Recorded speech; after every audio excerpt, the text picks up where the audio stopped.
kami sa totoong buhay. Umabot na nga po sa punto na inakyat ko yung bakod niya isang madaling araw kasi gusto ko siyang makabanding, tapos lasing ako, tapos ginagalaw ko siya. Tapos the next day, tinext niya ako, huwag ka lang pupunta sa bahay ko, kalimutan mo na ang lahat. Umabot kami sa mababang ganun, tapos umabot din kami sa mataas na naiiyakan ko siya pag may problema ako. So, ibig sabihin, naaral ko lahat ng mga nuances ni Ate Uge. Pag nagkukwento siya, pinagmamasdan ko siya, gano'n. Ulang na lang, isuot ko yung damit niya, gano'n, nagmukhang stalker na ako para lang ma-study ko yung kung paano niya binabato yung mga linya. Tapos, pag nakapag-shoot na siya, binibigyan niya ako ng tips, ika-text niya ako, lakihan mo yung galaw mo, ganito kasi yung ginawa ko. Kumbaga, tulungan kami kung ano na yung na-shoot sa character na tatalunan mo, kailangan malaman mo yun para ma-adapt mo sa gagawin mo naman sa susunod pag ikaw na yun. Tapos, ang daming pag-aaral na nangyari kasi yung una kong character, Ilongga ako. So, I had to give justice to the dialect. So, may mga tao sa set na mga Ilonggo na talagang pinagmamasdan ko sila, paano sila yung intonation, yung mga alon ng pagsasalita. Kasi gusto ko maging, at least naman may value yung pag-portray, hindi naman yung nagawa lang just because. So, masusi, pinag-aralan talaga, pawis dugo at yung buwis buhay. Si Angel, paano mo naman in-interpret yung kay John? Siyempre, bago po kami nagsimula, nag-usap-usap kaming lahat kung paano ba natin ito gagawin, paano i-adopt yung isa't isa. Inaral namin yung mga mannerisms, pinanood namin yung kilos ng bawat isa. And then, nung dumating na kami sa set, syempre, kabado pa, medyo kinakalawang pa, paano bang mangyayari ito. Although alam mo na yung mannerisms mo, kaya lang mahirap syempre interpret sa eksena. So kapag kahirap ka na, ginagawa naman po ni Sweet sa akin, papakita niya yung eksena, and then gagayahin ko na lang, which is napakadali kasi nakita mo na yung picture nung lahat. And then, ganun din kay Ate Uge, kung ano yung magiging mannerism si Stephanie, pinukwento ko sa kanya, and kung ano naman din yung mga nagawa niya, yes, kung ano na din naman yung mga nagawa niya, isi-share din naman niya sa akin para mag-match. Si Uge, kasi I'm sure naging napakadali sa yung gayahin si Angelica dahil mukhang alter ego mo siya. Diba? Diyos ko, parang napuyat lang ako ng 2 araw, diba? Ganun ang diferensya.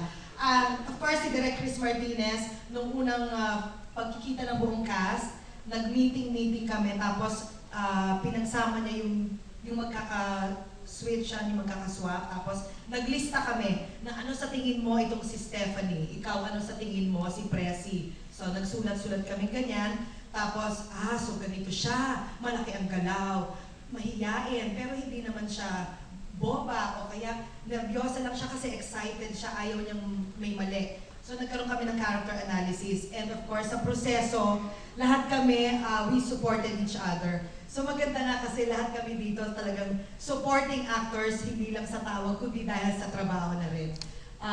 And then, nung una nang nakuna ng mga eksena, pinapanood din sa amin ni Direk Chris kung ano ang lumabas sa actual shooting. Tapos, tsaka niya i-shoot yung eksena mo pag sinabihan ka na. So, tama naman yung ating proseso, diba? So, I hope talagang lumabas sa pelikula na malinaw. Actually, most of... Actually ba tsaka actually? Isa lang yun. Madali kasi, hindi pa naman sila makaaliso. Sabihin mo nga actually. May K sound. Bakit ba sa akin sa nabalichas actually? Tagal walichas din. So, hindi naman kami ganun. Walichas ba? Tsaka walichas. Isa lang yun. Magkaiba. North na Balichis.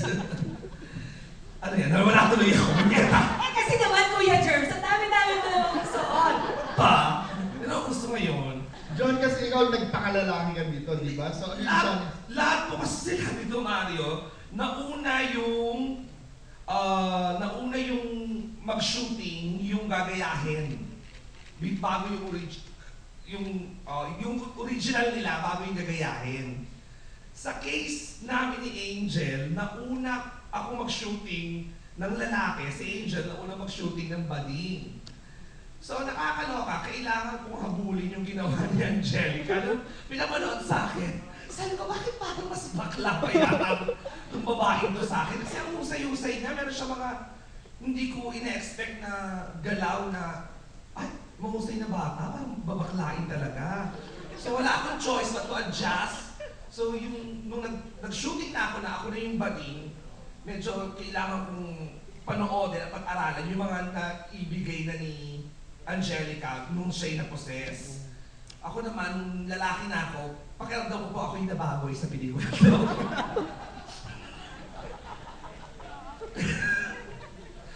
Alam mo, alam ko na ngayon ang pakiramdam ng mga sexy star na yung mga eksena, yung mga nung araw, yung mga umiiyak sila Jessa, di ba yung binaboy doon sila ng director. Feeling ko po binaboy ako ng director. Sexy star ka, kung gano'n. Feeling ko po binaboy po talaga ako. Actually, Ang usapan po namin parang hindi ko naman po alam na pa po lang ang pagkagawa sa akin. Sibasib! Abangan nyo ang pagsibasib! Nahirapan po talaga ako ng bonggang-bongga. Kaya sinasabi ko malamang sa ginawa ko rito at sa hirap, malamang last movie ko na po yan. Nakakaloka sa kauna-unahang pagkakataon. I'm sure makaka-relate dito ang mga kapwa ko. May award ka dyan. Ay, sana naman Alex, magbilang anghel ka. Yung eksena na ang tawag ko sa posisyon, missionary may nakapatong.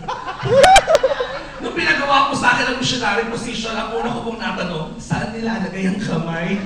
Kasi sabi nila, hindi mo ba alam doon? Ano ba naman? Luhod lang naman. Ano ba naman ang alam ko? Kundi luhod lang naman ang tungo. So buti na lang po, may mga lalaki sa set, ang mga cameraman. Wala. Tatlong lalaki po ang nagwo-workshop sa akin kung saan ilalagay ang kamay sa simpleng missionary position. Dalawang eksena po yun. Yung sumunod po doon, Victory Jonah. So hindi ko na panoodin nyo na lang po kung ano po yung ginawa ko. Against, binababoy po talaga ako sa pelikula to. Pero sulit naman po kasi talagang, ayun, napapasalamat ako kay Tito Jaime kasi hindi lang basta na naglalaki po ako. Kailangan ko pong gayahin si Lolo Bien na karakter ni Mr. Jaime Fabregas na naging Spanish, malalim ang Tagalog. So, yun. So medyo ako talaga, aminado ako yung nahirapan ng bongga. Laging lahat ng eksena ni Tito Jaime, pinanonood ko talaga. Tapos nung may eksena magkakasama kami, pinapagawa ko muna sa kanya, buti na matsyagahing matanda. So ginagawa niya talaga, sinasabi niya sa akin, pati yung pronunciation, at saka yan, annunciation. Pronunciation, to be real ba ito? Mystery ba ito? So yun, sulit naman. So sana supportahan po ninyo gaya ng mga dati ninyong ginagawa sa aming mga pelikula. Bilang last movie na ni Sweet. Correct. Tandaan nyo yan, ha? Last movie. Anong gagawin namin pag meron ka na ng Nagka-movie ka ulit, ah. Hoy, nag-shooting na nga kayong dalawa sa Regal. Sa Regal, may gagawin pa kayo sa Regal.